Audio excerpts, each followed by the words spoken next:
কিছু কথা বলার করতে ভুক্তভোগীর সহ ভুক্তভোগীর সহ সামনে দেখান, আপনি সামনে দেখান,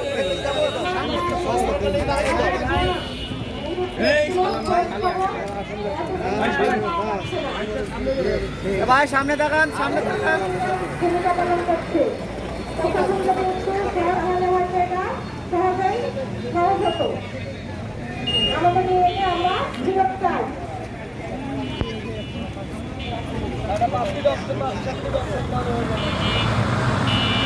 খবর নাই গো, এই ছবি হচ্ছে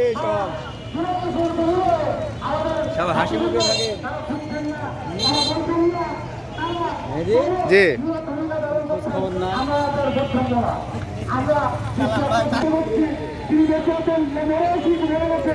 তারপরে খোঁজ নাই আপনারা আমাদেরকে সহযোগিতা করুন, আমাদের ভাতিজাকে আমাদের ধুয়ে দেওয়ার জন্য সহযোগিতা করুন।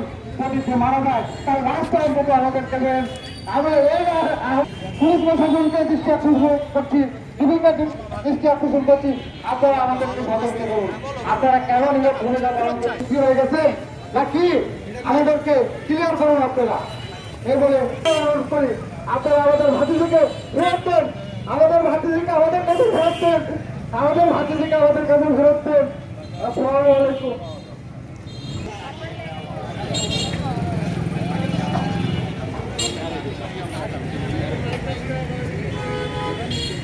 বিসমিল্লাহির রহমানির রহিম। সম্মানিত উপস্থিতি, আসসালামু আলাইকুম। বড় দুঃখ যে আমাদের ভাতৃ সাধনা আজকে দীর্ঘ 1 মাস অতিবাহিত হতে চলছে। আমাদের ভাতৃকে আমরা এখন পর্যন্ত ফেরত পাই নাই। আমরা জানি না আমরা বেঁচে আছে না মারা গেছে।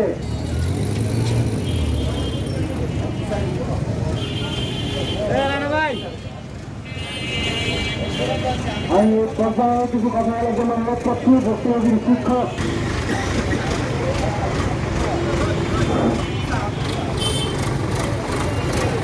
এটি আমার প্রতিটা মেয়েরই দরকার নিরাপত্তা। সেই নিরাপত্তা যদি এখন এই স্বাধীন বাংলাদেশে বাস্তবায়ন না করা হয় তাহলে কত করা হবে? তাই চাচ্ছি তাকে তাড়াতাড়ি ফিরিয়ে আনা হলো আর পরিষেবার দ্রুত ব্যবস্থা কামনা করতেছি। এই পর্যায়ে ভক্তভোগীর পিতা মোহাম্মদ মিজানুর রহমান মিজান চাচাকে কথা বলার জন্য বিশেষভাবে অনুরোধ করছি। কথা বলছেন ভক্তভোগীর পিতা মোহাম্মদ মিজানুর রহমান মিজান চাচা।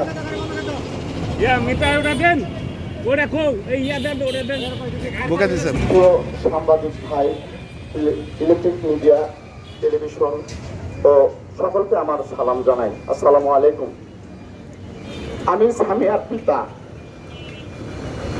26 তারিখে আমার মেয়ে অপহরণ হয়, আমি মামলা করি। মামলা করার পরে আমার মেয়ের জন্য আমি দাঁড়ে দাঁড়ে ঘুরি। আমাকে একবার পাঠায় এসপির কাছে, একবার পাঠায় ওসির কাছে, একবার পাঠায় বলে যে সার্কেল সাহেবের সাথে যোগাযোগ করতে। আমি ক্লান্ত হয়ে গেছি ভাই, দেখছি আমি সরকার প্রধান উপদেষ্টার কাছে দৃষ্টি আকর্ষণ করে বলবো, স্বরাষ্ট্র উপদেষ্টার কাছে আমি আবেদন জানাবো, আইজি সাহেবের কাছে আমার আবেদন। আমি এসপি সাহেবকে যখন ফোন দিয়ে বলি, স্যার আমার মেয়ে তো নিখোঁজ, আজ 15 দিন হচ্ছে, উনি আমাকে ফের উত্তর দিয়ে বলে যে আপনি মেয়ে অপহরণ হয়েছে না প্রেম করে চলে গেছে দেখেন, ওটা আপোষ করলেন। সেই কথার প্রেক্ষিতে আমি বলি যে বাংলাদেশের কোথাও কোনো জায়গায় 15 বছরের মেয়ের বিয়ের আইন আছে কিনা?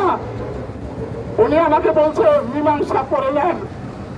আমি আইজি মহোদয়ের কাছে আবেদন করব, এরকম রাজশাহী জেলার এসপি মহোদয়কে, এরকম যদি 2-4টা এসপি মহোদয় থাকে দেশে, বাল্য বিবাহ চালু হয়ে যাবে। সাংবাদিক ভাইরা, আমার মেয়েটা যদি বেঁচে থাকে সেই খবরটা আমাকে দেন, আর যদি মারা যায় তার লাশটা আমাকে দেন। আমি আর পারতেছি না। আমাকে 1 মাস হলো র্যাবের কাছে গেলে কয় আমি ভিকটিম উদ্ধার করছি, কোনো সুতা পাচ্ছি না।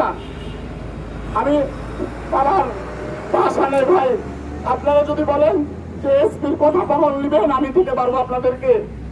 আমি ডিআইজি সাহেবকে বলছি, স্যার আমার মেয়েটা বলছে ভাই আমরা দেখছি, আপনি দাঁড়ান। সেদিন যদি প্রথম দিন যেদিন মামলা করি সেদিন ভুক্তভোগী আমি এসপি সার্কেল সাহেবকে বললাম, স্যার ওর বাবাও তো আসামি, ইজাহারভুক্ত, ওনার বাবাকে ধরে আনেন। বলছে এটা আমাদের বিষয়, এটা আমরা দেখবো। ঠিক প্রশাসনের গাফলতিতে তারা হাইকোর্ট থেকে জামিন নিয়ে এসেছে 28 দিনে, নিয়ে এসে এখন আমাকে নানা রকম হুমকি, নানা রকম কথা আমাকে বলছে যে মামলার খরচ সহ নিব, বিটি তোকে দিব, বহুত দেরি আছে। সাংবাদিক ভাইরা আপনারা অনেক কিছু পারেন, যদি দয়া করে আমার মেয়ে, জানেন সন্তান সবার কলিজার টুকরা, আমার মেয়েও আমার একটা কলিজার টুকরা। আমার ছোট্ট একটা মেয়ে, 14 বছর বয়স। দয়া করে আপনাদের কাছে আমি হাত জোর পা ধরে বলছি, আপনারা আমার মেয়ের উদ্ধারের ব্যবস্থা করে দেন। প্রশাসন নীরব ভূমিকা পালন করছে, জানি না কেন নীরব ভূমিকা পালন করছে, আমি কিছু বুঝতে পারতেছি না। সেই সাথে আমি এই রাজশাহী জেলা এসপির এখান থেকে অপসারণ দাবি চাচ্ছি। সে আমার মেয়ের বাল্য বিবাহের জন্য আমাকে বলে, এই বলে আমার আর কিছু বলার নেই, বাকিটুকু আপনারা করবেন আমার জন্য। আপনারা আমার দিক তাকিয়ে একটু করবেন, আমি একজন কন্যার হতভাগা পিতা হিসাবে আপনাদের কাছে আমি দাবি করলাম। এখানে কোনো রাজনীতি নেই, আমি একজন পিতা, এই পিতার দিক তাকিয়ে আপনারা আমার মেয়েকে ফেরত দিন। বেঁচে আছে না মরে গেছে সেই খবরটা আমি জানি না। আমি অনেক ধৈর্য ধরেছি ভাই, আর ধৈর্য ধরতে পারছি না। প্লিজ সাংবাদিক ভাইরা, আপনারা অনেক মানুষের অভিযোগ করেন, আমারটাও করেন ভাই। প্রশাসন নীরব ভূমিকা পালন করছে ভাই, একটি আসামি ধরেনি ভাই। তারা এখন হাইকোর্ট থেকে জামিন নিয়ে 27 দিনের আমাকে বলছে মামলার খরচ নাকি আমাকে দিতে হবে। আমার প্রমাণ আছে, মামলা করছি, সাক্ষী পেয়েছি। আমাকে একবার বলে আয়োর সাথে যোগাযোগ করেন, আয়োগে ফোন করে ভাই আমি অ্যাক্সিডেন্ট করে আমার পা ভেঙে পড়ে আছি। আপনাদের কাছে প্রশ্ন থাকলে ভাই, আয়ও পা ভেঙে পড়ে থাকে, আমার মেয়ের উদ্ধারটা কে করে দিবে? যাদের কাছে আমার প্রশ্ন, ডক্টর ইউনূস সাহেবের কাছে আমার দাবি, আমার মেয়েটা বেঁচে আছে না জীবিত আছে, এটা আপনি মিলিয়ে আমাকে বলেন। আমি আপনাদের কাছে করজোর অনুরোধ করছি, আমার কন্যাকে আমার কাছে ফিরিয়ে দেন। আমি ক্লান্ত, আমার স্ত্রী অসুস্থ হয়ে বিছানার মতো পড়ে আছে, জানি না আমার মেয়েটা কেমন আছে। আপনাদের সবার কাছে আমার এটা আকুল আবেদন রইল। এই বলে আমার কথা শেষ করলাম। আসসালামু আলাইকুম। আমরা সবাই মিলে লাইনে দাঁড়াই।